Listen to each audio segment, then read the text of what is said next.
Chapter 1. Lost and Found. I was one of the few lucky passengers on the Lady Vane.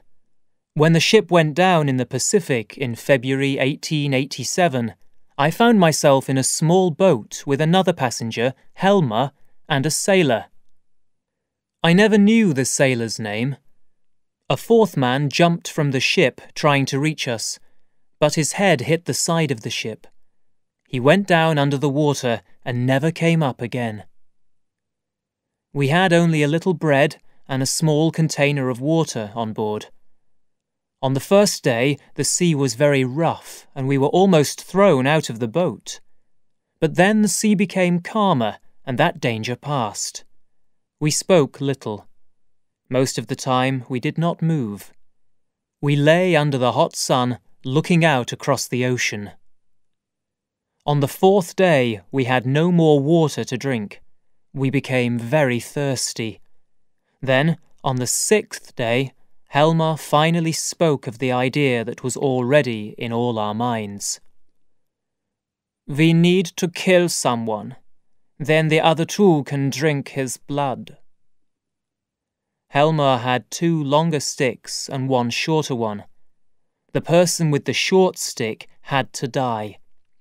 But the sailor chose the short stick, and he did not accept the result. The love of life was too strong in him. He attacked Helmer, and the 2 men fought. I tried to help Helmer, but as I was going towards them, the boat moved suddenly. Helmer and the sailor fell straight over the side together and went down like stones. In my weak state, I lay in the boat, laughing quietly. I did not know why I was laughing, but for many minutes I could not stop. After that, I did nothing. I thought about drinking seawater. That way I could die more quickly, but I was too weak even for this. On the 8th day, I saw a sail far away across the sea. I remember thinking, how strange. A ship is coming, but too late, because I'm already dead. Hour after hour, I lay with my head on the side of the boat, and the sail came closer and closer. I did nothing to call the ship to me, but still it came. I remember seeing the side of the ship next to my boat, and then nothing. I woke in a small, untidy room on board the ship. A young man was sitting by my bed holding my wrist. He had fair hair, a thick moustache, and grey, watery eyes. The man started speaking. Suddenly, from above us, came the sound of metal against metal, and then the low, angry growl of an animal. The man showed no surprise, but repeated his question.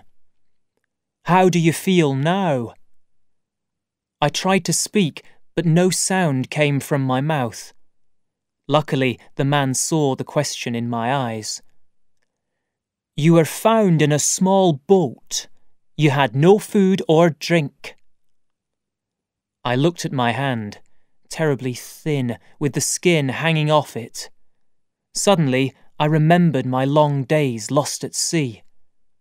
"Have some of this," said the man, offering me a red drink. It tasted like blood, but I drank it all. I soon felt a bit stronger. "You are lucky that I know about medicine," said the man. "What ship is this?" I asked slowly and painfully. These were my first words for many days. "The Ipecacuanha. Oh, and I'm Montgomery."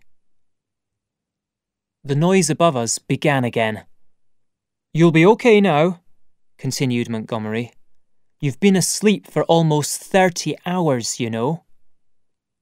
I heard a number of dogs up above. "Can I eat?" I asked. "Of course. The cook is already preparing a meal for you." "That sounds wonderful," I replied. "But tell me, what happened to you? Why were you alone in that boat?" "Damn that noise!" He stood up suddenly, and left the room. He shouted at someone for a minute, then returned. "Well, you were starting to tell me your story," he said.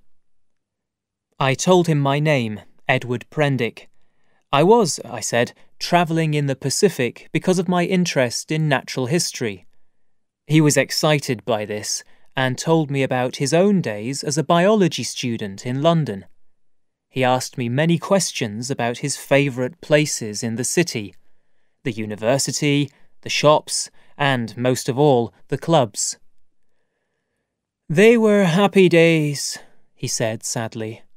"But then I did something silly, and it all ended suddenly. 10 years ago now. I'll just go and ask the cook about your food." The growls above us started again, even louder and angrier. "What's that?"